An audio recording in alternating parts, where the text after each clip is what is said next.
Hello guys, welcome हो गया मेरे चैनल पे। और आज हम क्लास 9th मैथ चैप्टर 6 का इंट्रोडक्शन करेंगे।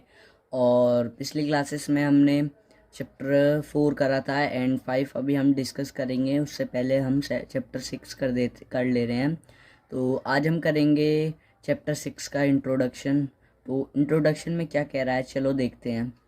तो यहाँ कह रहा है ऑल एंगल परफॉर्म, कह रहा है कि जितने भी एंगल है वो क्या परफॉर्म करते हैं। तो ये सारे यहाँ पे लिखे गए हैं, तो मैं आपको ये लाइन वाइज लाइन बताता चलूँगा, ठीक है गाइस। तो हमें इसमें क्या करना है, देखो पहला है हमें एक्यूट एंगल। एक्यूट एंगल क्या होता है, आपने सुना तो होगा नाम। एट्थ में 7th में आपने सुना होगा कि एक्यूट एंगल। तो एक्यूट एंगल क्या होता है, जो 0 डिग्री से बड़ा होता है 90 डिग्री तक, और 90 डिग्री से कम होता है 0 डिग्री तक, जो 0 डिग्री से 90 डिग्री के बीच में होता है। जैसे कि अगर मैं लिख लिया 35 डिग्री, या सपोज डैट मैंने लिख लिया यहाँ पे 69 डिग्री। तो ये जितने भी हैं ये सब क्या होंगे, हमारे एक्यूट एंगल में ही होंगे, ठीक है गाइज। ये सब हमारे किस में होंगे, एक्यूट एंगल, क्योंकि देखो ये 0 डिग्री से बड़े हैं और 90 डिग्री से छोटे हैं, इसीलिए इन्हें क्या कहेंगे हम, एक्यूट एंगल। अब देखो, अब आता है हमारा सेकंड। सेकंड में हमें क्या है, राइट एंगल। राइट एंगल क्या होता है, जो 90 डिग्री का होता है। मैं आपको समझाता हूँ। जैसे ये होता है हमारा राइट एंगल, ठीक है। ये जो हमारा होता है, ये एकदम जो एकदम सीधी लाइन होती है, राइट होती है, एकदम स्ट्रेट होती है, तो इन्हें क्या कहते हैं हम, 90 डिग्री। तो ये जो हमारा बनता है वो 90 डिग्री का बनता है, तो हम इसे कहते हैं राइट एंगल, ठीक है गाइज। तो right angle, hope you guys आप समझ गए होंगे राइट एंगल क्या है। तो एक्यूट एंगल में जो होता है 0 डिग्री से बड़ा होता है और 90 डिग्री से छोटा होता है। और राइट एंगल जो होता है 90 डिग्री का। और इसमें ये नहीं होता आप 35 लिख लो या एनी नंबर आप लिख लो, इसमें ऐसा नहीं होता। जो 90 डिग्री ही है वो 90 डिग्री है, आपको 90 डिग्री ही लिखना पड़ेगा। और 90 डिग्री लिखोगे तभी वो राइट एंगल कहलाएगा। अगर आपने इससे पीछे लिखा तो एक्यूट एंगल कहा जाएगा, उसके आगे लिखेंगे तो उसके आगे हम पढ़ते हैं, ठीक है गाइस। तो थर्ड क्या कह रहा है, ऑब्ट्यूज एंगल। ऑब्ट्यूज एंगल क्या होता है, जो 90 डिग्री से बड़ा होता है 180 डिग्री से छोटा होता है। तो कैसे, जैसे मैंने अभी आपको बताया, यहाँ पे 90 डिग्री से अगर बड़ा होगा तो हम यहाँ पे क्या क्या लिखेंगे। जैसे मैंने ले लिया यहाँ पे, सपोज डेट, एक सेकेंड, मैंने यहाँ पे ले लिया 102, ठीक है। 102 डिग्री ले लिया हमने, 98 डिग्री ले लिया। तो ये जितने भी हैं ये हमारे क्या होंगे, ऑब्ट्यूज एंगल होंगे, क्योंकि ये देखो 90 डिग्री से अबव है एंड 180 डिग्री से बिलो है। मतलब कि ये 190 डिग्री से ज़्यादा है और 180 डिग्री से कम है, ठीक है गाइज। तो आप ऑब्ट्यूज एंगल भी समझ गए होंगे कि जो 90 डिग्री से बड़ा होता है और एक 180 डिग्री से छोटा होता है, ठीक है गाइज। तो स्ट्रेट एंगल क्या होता है, जो 180 डिग्री का होता है। ये सिंपल बस 180 डिग्री होना चाहिए। अगर जहाँ पे भी 180 डिग्री आया तो आप समझ जाना वो स्ट्रेट एंगल है, और जहाँ पे भी 90 आया समझ जाना है राइट एंगल है, ठीक है। तो स्ट्रेट एंगल क्या होता है, जो एकदम स्ट्रेट होती है, जो बीच में जो सेंटर पे जो लाइन हमारी होती है, जो सेंटर पे ड्रॉ होती है एक लाइन, तो वो ये जो हमारी होती है वो क्या होती है, हमारी एक स्ट्रेट लाइन होती है, ठीक है गाइस। तो स्ट्रेट लाइन को हम क्या कहते हैं, 180 डिग्री। तो ये जो हमारा बनाती है वो बनाती है 180 डिग्री का परफॉर्म करती है एंगल। और रिफ्लेक्स एंगल क्या होता है, जो 180 डिग्री से बड़ा होता है 360 डिग्री से छोटा। कैसे, ये स्ट्रेट एंगल है, और ये अगर आप इसे पूरा कर दो, इसे सर्कल कर दो, तो ये कितना होता है, 180 डिग्री एंड 180, ऊपर एंड नीचे कितना होता है, देखो 180 डिग्री प्लस 180 डिग्री, जो कि हमारा होता है 360 डिग्री, ठीक है। यहाँ पे भी यही हो गया, इनने क्या कहा था, 180 डिग्री से बड़ा होना चाहिए, 360 से छोटा। तो ये जो जितना भी है 360 डिग्री हो जाएगा, और 180 डिग्री से बड़ा होना चाहिए, 360 डिग्री से छोटा होना चाहिए, ठीक है गाइज। तो मैं कैसे यहाँ पे लिख दूँगा, जैसे 196 हो गया, 2050 हो गया, ये सब क्या होएगा हमारा, ये सब होएगा हमारा रिफ्लेक्स एंगल, ठीक है गाइज। तो आप सारे एंगल को परफॉर्म क्या क्या परफॉर्म करते हैं, किस तरह से करते हैं, आप समझ ही गए होंगे। नहीं समझे तो मैं एक और बार आपको समझा देता हूँ।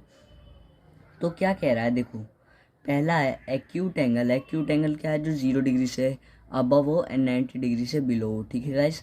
एंड राइट एंगल जो होता है सिर्फ 90 डिग्री का होता है, ओनली ऑन 90 डिग्री। और ऑब्ट्यूज एंगल जो होता है 90 डिग्री से अबव होता है, 180 डिग्री से बिलो होता है।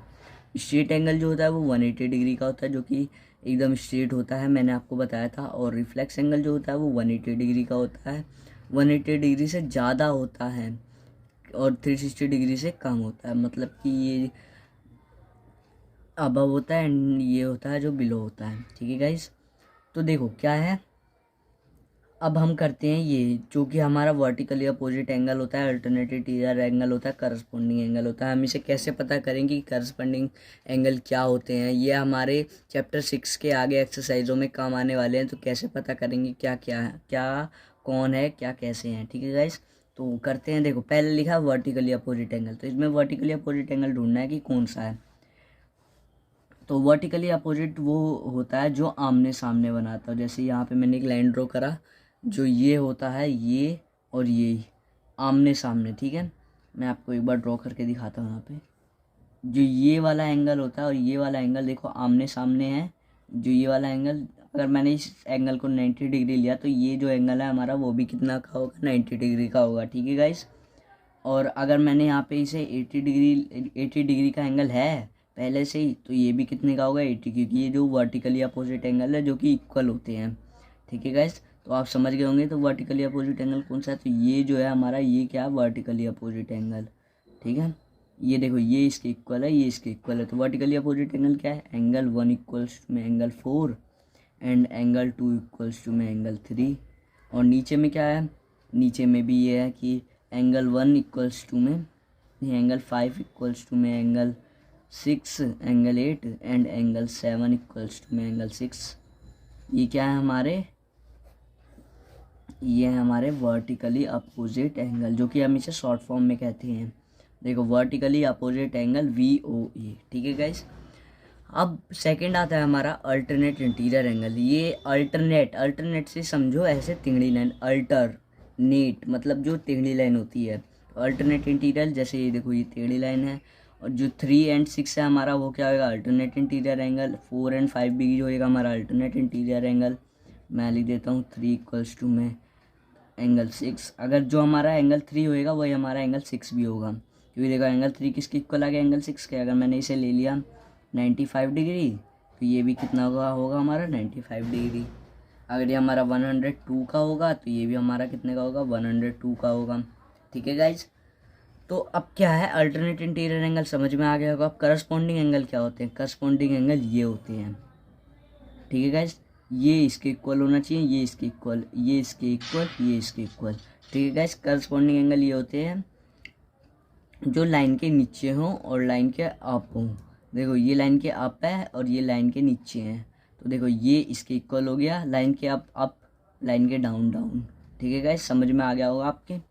तो अगर angle 4 equals to angle 8, angle 3 equals to में एंगल 7, एंगल 1 इक्वल्स टू में एंगल 5, एंगल 2 इक्वल्स टू में एंगल 6।